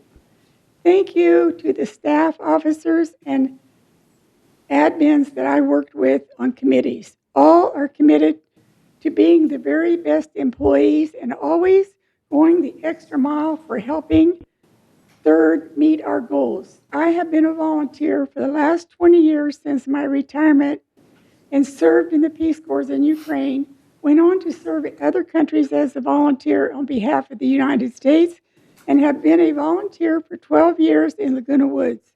My work on Third the last 3 years has been fulfilling, and I'm glad I had the opportunity. I wish the entire Third board much success in the future, and the membership, I can say, can look to a brighter year coming out of the pandemic and marching ahead to meet the goals of Third. Thank you. Thank you. Any other comments? Susan Smallwood, 3456B. Good morning and welcome, new Board of Directors, and I look forward to all of you working well together and in the best interest of our senior community. And I bring up seniors because seniors have the right to age in place in their home. This last summer, another couple was denied a variance for a reasonable modification. During that first architectural meeting, I sent into the Zoom chat box that you could not deny it. It is part of the state law, Fair Housing Act, and also Civil Code 4600. I sent that in the chat box, but I was ignored. You denied this couple an ability to be able to use their home. They filed their application in April. They were to have their meeting in June, but it didn't happen until July. They were told to appeal. They sent in an appeal. And when I was able to watch this last meeting, I was happy to see that it was being brought forward. But the actions of some of the board members there, it was as though they forgot what it was all about. And it became very frustrating for the director who was trying to bring it forth. Your own attorney has on their website a statement about reasonable accommodation. It is a must. She teaches seminars. I provided those documents to those residents, and they were all emailed to each and every single one of you. But listening to that meeting in September, it was obvious that it was ignored. And this becomes very emotional to me because this is a second set of residents that I've stepped in to help. It's not right. It's not my job. But I take it upon myself because I can't stand what happens to some of our residents. It's unconscionable. In 2017, the Common Area Use Policy used to have steps on reasonable modifications. But under the tutelage of DiLorenzo, when the new Common Area Policy was instituted, that was all completely removed. You have a decision tree. And I don't believe some of you have read that decision tree and the common area use policy. And I hope you will take a look at it and make those changes for a positive way for our seniors to live and continue Your to time live is up. here. Thank you. Reza Karimi, 5037. Hello, board. Now, as a civilian, that I'm not on the board, I want to just make comments about the board. Third board had unusual couple of years. We went through pandemic, and that we were hit by the insurance. None of them was something on the horizon that this board ever could predict. When the assessment came through as $1.6 billion for the property, everyone was shocked. Previous boards knew something was out there and never did anything about it. This board was faced with that. Also, at the same time, we had pandemic. I want to really appreciate everything that VMS did during that period of time that kept us safe. Although there was a lot of naysayer about that issue, but we did the right thing. We had the lowest cases in the community, and we had lowest death in the community. And they provided vaccination for everyone that want to take it. And those was a weird period of time. Nobody predicted that. But this board stayed calm, charted through these really tough waters, and did what was right for the community. And I'm proud to serve with every one of you that was on that board, and it was a privilege. And thank you for the time that we spent together. At the same time, thank you for letting me go back and make money rather than doing volunteer work now. And I appreciate that. Thank you, good luck, and best wishes to the new board members and all of you. Just keep us through this insurance, and let's have a better assessment next year, and good luck. Thank you. Are there any other comments? That concludes our comments. Okay, thank you very much. And like we said, this will be taken under advisement by the new board. We'll move on to item 14, director comments. And I'll start over here with Director Rain Sostak. Thank you. No comment except to welcome our new board members and thank those who are getting to go back to earning a living. Thank you all. Director Wayne? I too would like to welcome our new board members, and I would also like to thank the board members who are leaving for all the great service that they have provided, all the time and energy that they put in. Thank you. Okay, Director Engel? I'll add my thank you to the former board members. I appreciate the work that they've done, and also want to extend welcome to the new members, and we're looking forward to working well with all of you. Thank you. Okay, Director Cook? I just wanted to thank everybody who came out to vote. I appreciate the support. Hope we can accomplish the things that we are intending to do, and hope we can make the community better for everyone.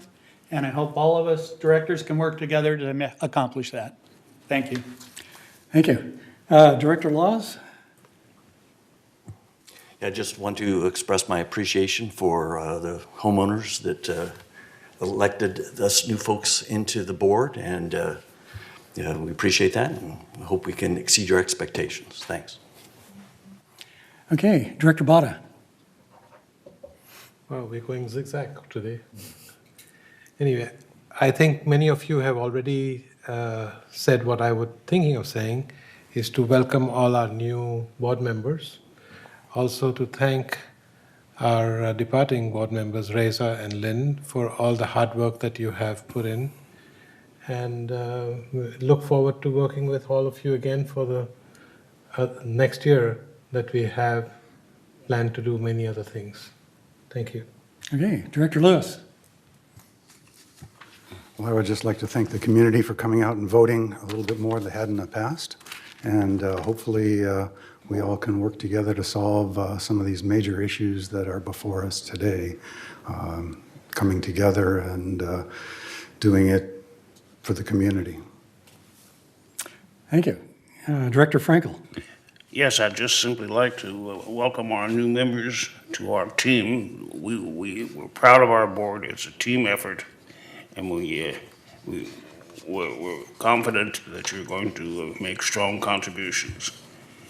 And in that regard, I personally want to thank the departing members of the board for their strong contributions. Thank you. Director Mulching. I echo my colleagues' comments. I welcome all three of the new members to the board and look forward to the opportunity to work with you over the course of the next year and next couple of years. I also want to thank Lynn Jarrett and Resurfacing for their service and their friendship. And I also want to say to the people who spoke today and during member comments, including Jules, even though he's not here, that some of the things that I heard today do make a lot of sense, are things that we should consider. And as we move forward, I'm sure the board will take some of those things into consideration. So thank you, member comments. Director McCary. Thank you, President Parson. I also want to echo my colleagues in all of the best wishes for our outgoing directors and welcoming the new directors. We look forward to working with you, working as a team, working to serve this community. Also echo the comments for the members who showed up here today in support of the board, in support of the new candidates, and in support for this community. We do hear you when you make your comments, and we make notes when you make those comments, and we do take those comments under advisement. So I hope that you continue to come out and support this board. I hope you come out and continue to support the new members to see how they thrive with us as a board and how we can together bridge some of the gap that has divided this third mutual. We can do this. We can do this by working together. We can do this by your support. And I look forward to working with the new board as a whole so we can accomplish the goals of Third Mutual. Thank you. Thank you. Once again, I'd like to thank Director Jarrett and Director Karimi for serving with us for the past 3 years. And thank you for your service. To the new board members, there's lots of challenges ahead, things that we haven't even thought of yet. Other things, as Sacramento decides to make changes, we have to deal with them as well. So put on your hats. We hope you're ready to work because there's a lot of work to be done. So with that, unless there's any objections, we'll adjourn the meeting, take a recess of 5 minutes, and we'll start our annual meeting. Hearing no objections, this meeting is adjourned.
Okay, if we could have all board members come to the dais, please.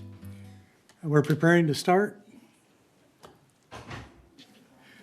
So at this time, I'll call the meeting to order. This is the 51st organizational meeting of the Board of Directors of Third Laguna Hills Mutual, a California nonprofit mutual benefit corporation. This is Thursday, October 7th, 2021. And we'll call the meeting to order. And ask for a motion to approve the agenda, please. Also moved. Is there a second? Second. Okay, thank you. Any corrections or additions anybody wants to make? Yes. Okay. We need to add the category of treasurer. Now, is there three? Okay, I think it's on item 3A, page 2 of 3 at the bottom. Yeah. That note was Okay. just for you to add the treasurer. Oh, okay. That's all it was. Oh, I see. Okay, got it. Good? All righty, thank you very much. Any other corrections or additions we need to make? What was that correction? I think it's already taken care of here. And we need to add a section for the treasurer. But we're talking about the minutes. Oh, minutes. Yeah, so that's page 2 of 3. Down at the bottom. Okay, unless we hear any other comments or questions, we'll consider this by consensus.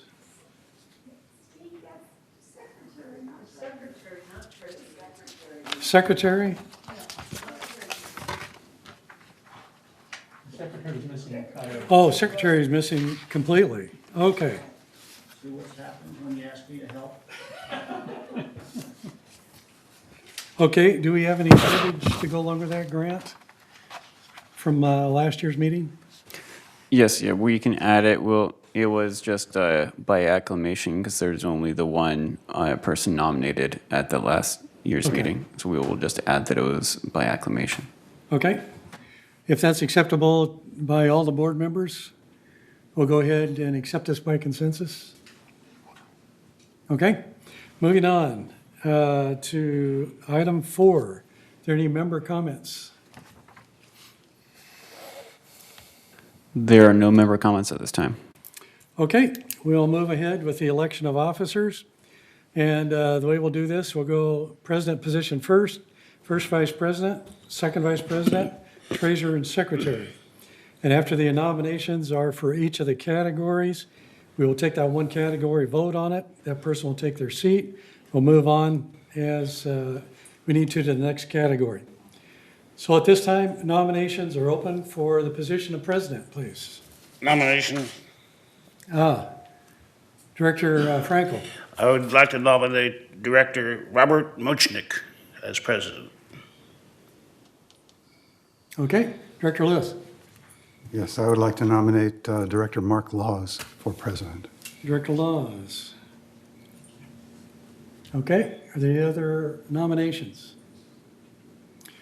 Okay, hearing none, we'll take these two and close nominations. And we'll commence the voting. All those in favor of Director Muchnick, please raise your hand. Don't you have a secret ballot? Secret ballot. Do we have ballots available? Oh, okay, I wasn't aware of that. So we'll go ahead and vote by secret ballot. So Directors Muchnick and Laws have been nominated.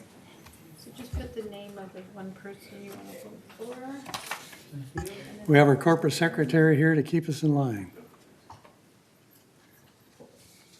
Thanks, Cheryl.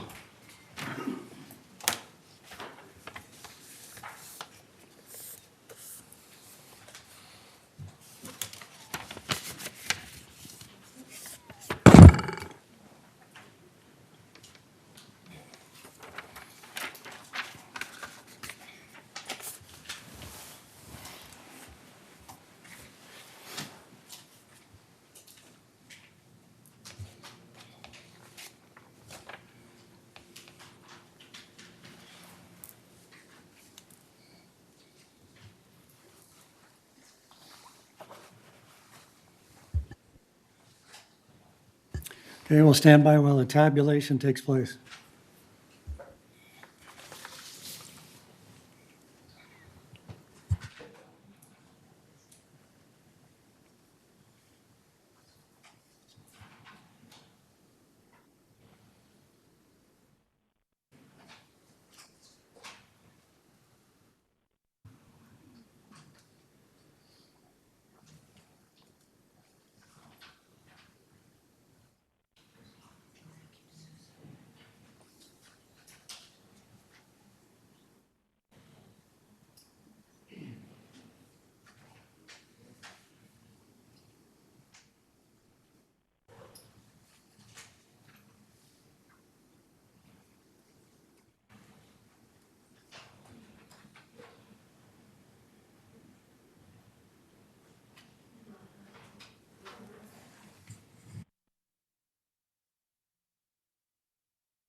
The results is Director Mulching receives 7 votes.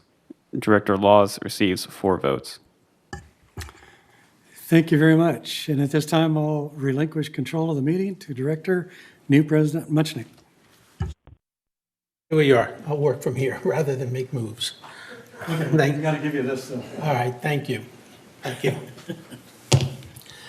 All right, I guess we move on now to selection of the first vice president. Are there nominations for first vice president? Director Lewis. I'd like to nominate Kush Bada for first vice president. Okay, Kush, do you accept the nomination? Okay. Director Engel. I nominate Director Annie McCary. Okay, Director McCary, do you accept the nomination? Yes, I do. All right, are there any other nominations? Hearing none, I'll consider nominations then closed at this time. I guess, Cheryl, we're ready to ballot again.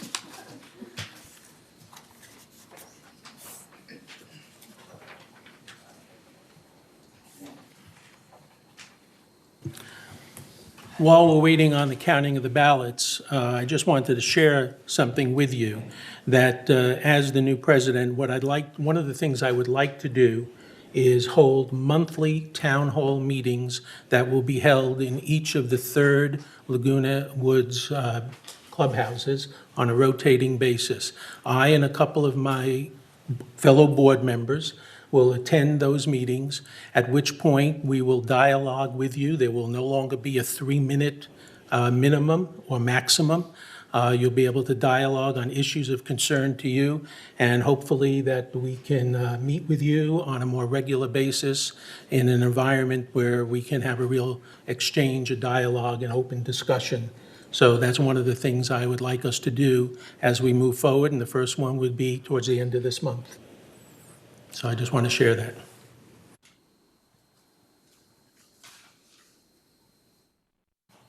Do you have a date?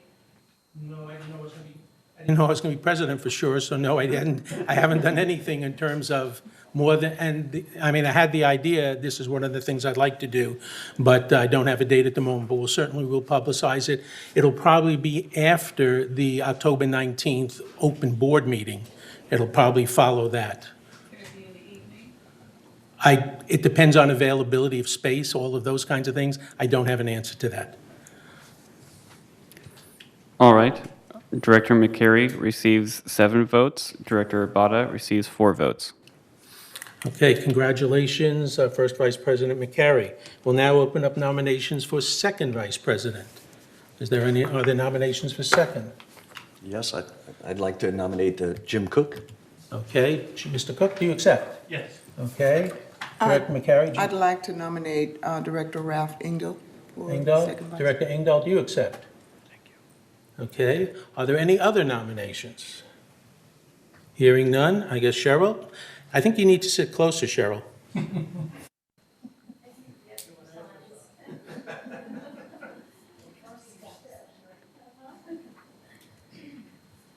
Aren't you glad there aren't more positions?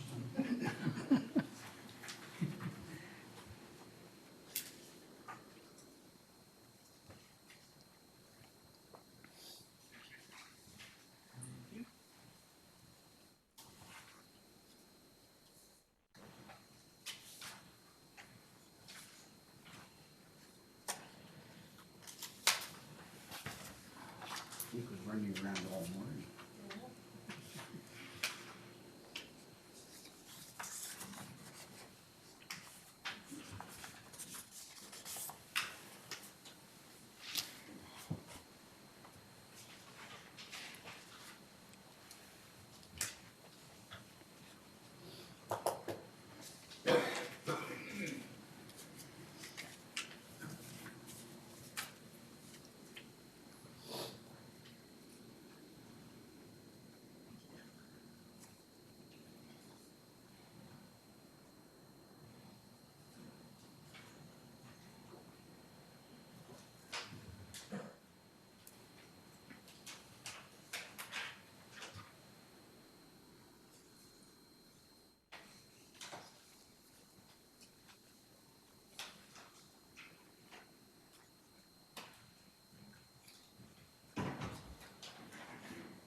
Director Engdahl receives 7 votes. Director Cook receives 4 votes. Okay. The next position is that of treasurer.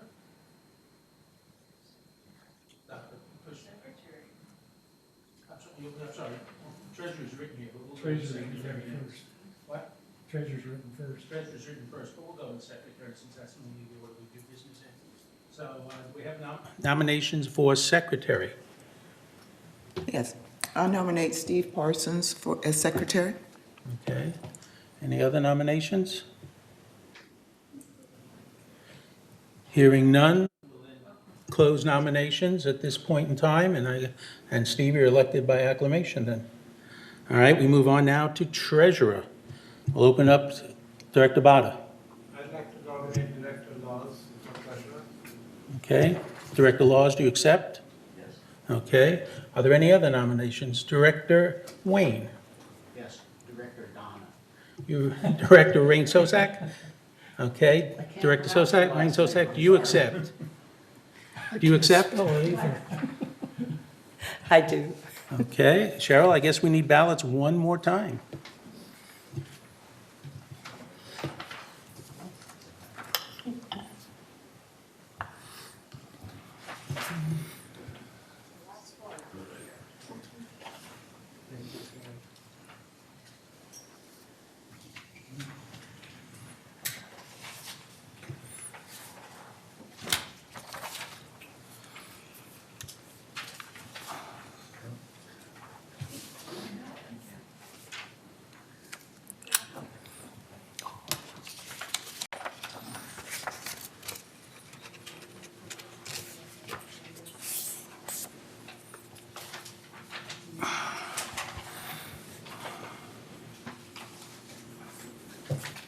Thank you.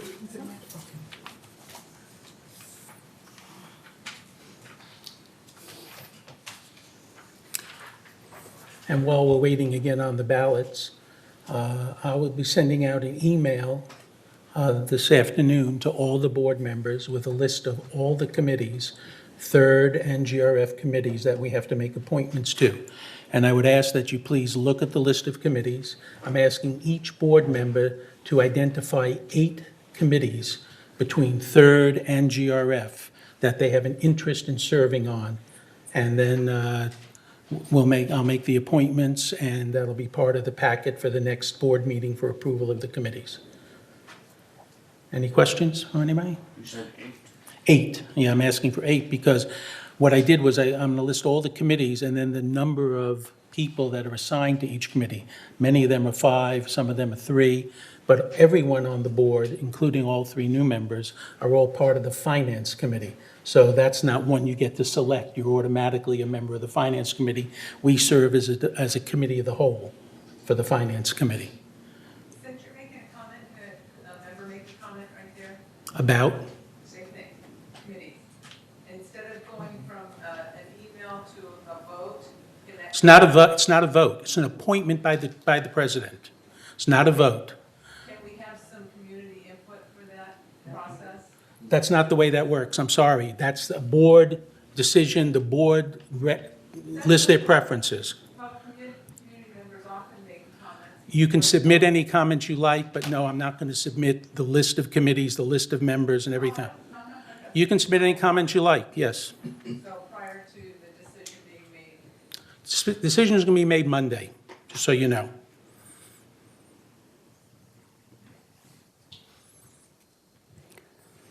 Director Rain Shostak receives 7 votes. Director Laws receives 4 votes. Okay, that takes care of all of our officers. I want to thank all the people who were nominated and willing to serve, including those who weren't elected, but thank you for at least your interest at this point in time. And I'm sure there'll be other opportunities for you to serve in a variety of capacities as we move forward. At this point in time, we need to entertain a motion to formally approve the resolution for the election of officers. If I could get somebody to move that. Director Rain Sosak moves. Can I get a second? I see Kush Bada seconds. Thank you. All right. Is there any discussion about the motion? The motion is to approve a resolution for the election of all the officers. Who was the second for that? Second was Director Bada. Okay. Hearing no discussion, I will go ahead and assume by consensus that everybody approves unless I hear otherwise. Hearing no opposition, then the motion to, the resolution for election of officers is approved, and I don't see us as having any other business except for those people who are invited to the luncheon. We look forward to seeing you there. I will not be there. I am supposed to already have been on the road today. So have a great day and look for my email. And thank you all and welcome again to the board. We look forward to working with you. Thank you, everyone. Meeting's adjourned at 11:36. One last comment, go Dodgers.